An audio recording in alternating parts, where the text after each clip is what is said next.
Okay, then watch this video for Tuesday, December 13th. Before I get into showing you the SPY here, quick comment. I've already scheduled our next webinar. Next free webinar is going to be Tuesday, December 20th at 7:30. We're going to be talking about inflection point tradings. This is Wayne and I.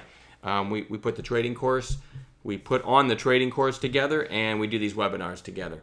We're going to be talking about inflection point trading. It's a term that we've coined, so to speak. Where, in short, I can't stand, from years and years of screwing up trading, right? I can't stand being red in a stock and then hoping it comes back. So I have, I guess, built my entire trading success now around waiting for stocks that I'm watching. I'm watching a bunch of charts. I'm waiting for one of the stocks or several of the stocks I'm watching to get to what we call an inflection point. So if I take it at that inflection point, I should be green immediately, okay? So it's all about timing your entry, right? And if you do that, you can be green immediately. You can scale out a few, so then you have what we call free shares left, and then you can just manage the trade after that, right? I always teach people to protect their entry after taking some off the table, right? After catching one of those inflection points, you get the move you were looking for, pay yourself on some. Hopefully it never revisits your entry, and then you've got a nice trade. But this kind of method keeps you from ever being red in a stock. It doesn't mean that all of my inflection points pay off or work immediately, but when they don't, I'm right back out, okay? So that's what my entire trading system is based on, is being green right away because the entry was timed at that perfect moment, right? So that's what the webinar is going to be about. If you've ever been in a chat room where the moderator jumps in something and then all his people on a free trial or just maybe they have a big membership try to pile in, it becomes a game of musical chairs. There is no skill involved in jumping in something because somebody else running a room jumped in it, right? Even if you make money, you've just taught, you have no idea why, and you got lucky, and and a lot of people can get really burned in that game of musical chairs. So you really need to educate yourself and learn when to enter a stock, what stock to be watching, right? And then how to manage the trade. So never blindly follow anybody, because just think about it. You're not learning anything, right? If that person gets hit by a truck tomorrow, you still don't know how to support yourself trading, right? So you really, really need, education is extremely important. And I'm looking forward to Tuesday's webinar. We're going to talk about those inflection points. I've babbled enough about that. Looking at the SPY here, some people would say this looks slightly toppy, right? Because you have a little bit of a kind of shape change to the upside. You have sort of a doji candle or whatever. And it wouldn't surprise me if it came in a couple days. But I don't base my watch list off of, hey, the SPY looks a little bit ahead of itself. As long as I didn't have some nasty, ugly day today where the markets had some shock event, I can just go ahead and say, you know what, the market's strong. Let's build a normal watch list. So that's what I've done. APRI had a really nice pop today. It actually went up to, I think, almost 220 in after hours. It's at 205 right now in after hours. I think it's about an hour left in the after hours session. So we'll probably be treating that, if it opens somewhere around $2 tomorrow, we'll be treating it as a potential gap and go play, and we know exactly how to play this. They have to meet certain parameters, and then we'll get long, right? So that one goes on watch. GBR, this one's extremely obscure. Most of the oil plays gapped up and then sold off most of the day today. But GBR, near the close, 15-minute candles here, kind of had a nice strong close and decent volume near the close and almost made it back to its highs. So when you go back to the daily here, it's got nice buying right down here for about a week straight, right above $2. So if the oil plays can turn and go back up tomorrow, this is a good one, a good candidate to watch. But certainly looking at the daily chart, it's a little bit obscure. It doesn't stand out.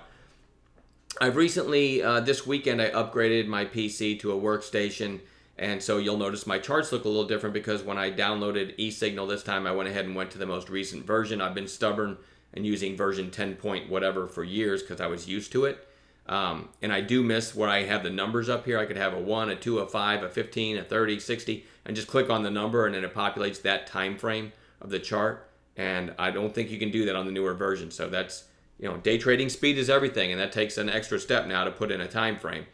So that's a little bothersome. But one other thing I noticed about these charts is so far they're not all accurate. Like this one, NSPR, it shows today's high was 313. So I don't know what's going on there. Let me make sure that today's date is right on there. It says December 9th.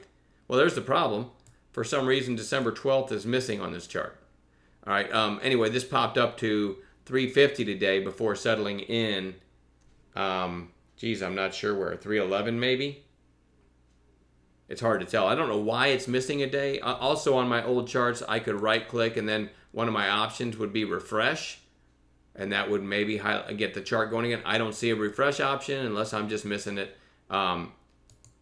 So that's kind of weird. Anyway, I'm going to watch NSPR again tomorrow. It really needs to get over 350 though, so I'm not, and it didn't have much volume today, so I'm certainly not in love with it. But I love the chart coming into today, which is what it looked like coming in today. I don't know why it's missing today's candle. And let me, before I move too far, okay, this one has December 12th on it. So this is NVCN. After this huge pop, it's really kind of coiling with a strong close today. I definitely want to watch it again tomorrow. IDXG. Price aside, this is actually one of my favorite setups, right? A monster move and then a couple red days. I wouldn't mind a third red day, but I'm going to start watching this for a turn back up. I generally don't trade stuff under $1, but it's a good candidate for a turn back up. Same with COOL. Huge move, couple red days, a little bit of buying before the close today. Goes on watch for tomorrow. Same principle in SSH, 20 cents to almost $1 and then a couple red days. Not in love with this list, by the way. PACD, I thought I would put one of the oil plays on watch that all of them gapped up today and then sold off. None of them gave me an entry. We had a ton of low-priced oil stocks on watch today. None of them gave me a long entry, according to what we look for. One other one would be SGY, which I like this one more than most because if oil catches a bid tomorrow and starts going and the low-priced oil plays go, this one gapped up and then came right back into like 4-day support. So this is a very interesting candidate if oil gets going tomorrow, this SGY. And then lastly, I have BNSO, was on bounce watch today because it looked like this coming into today, and it just another red day. So back down to the 20-day. Not in love with this one, and really, like I said a minute ago, not in love with this list, but hopefully we can catch a gapper or something like that in the morning. As far as gappers go today, I made a call over the microphone on AKAO. Over this red candle right here, I guess I can show you what it looked like at the time. I missed an early entry that was an obvious entry, and I just missed it. This was a gap play, 5-minute candles. The red to green, anywhere right in here was the obvious entry. And people in our chat got that, but I didn't. And then when it peaked out here on the short term at 870, came back down. This looks cleaner on 1-minute candles, but I'm not going to take the time to do it. I called it long basically over this red candle. I said over 850. This one could take out the high of day and run again. And that's exactly what happened. So that was my idea, was 851, which was right there. Didn't come close to hitting any kind of stop. I don't think it was never even revisited, I don't think. Maybe right here it revisited the entry. But anyway, huge mover, never stopped out. There's an example of a gap play that can really make your day. And I'm not suggesting that we're on every one of these, but we usually are. If you see a big mover like this, it's a safe bet somebody in our chat room was calling an entry in it fairly early. So, pretty good teamwork there finding the gappers. And as I always say, if I'm not in love with my list, I still log in excited to trade because all it takes is one gapper or one of these stocks to set up right and give us a nice move. And it just takes one to make your day, as one of our moderators, Oki, would say. All right, I'm done battling. Have a great night. See you tomorrow.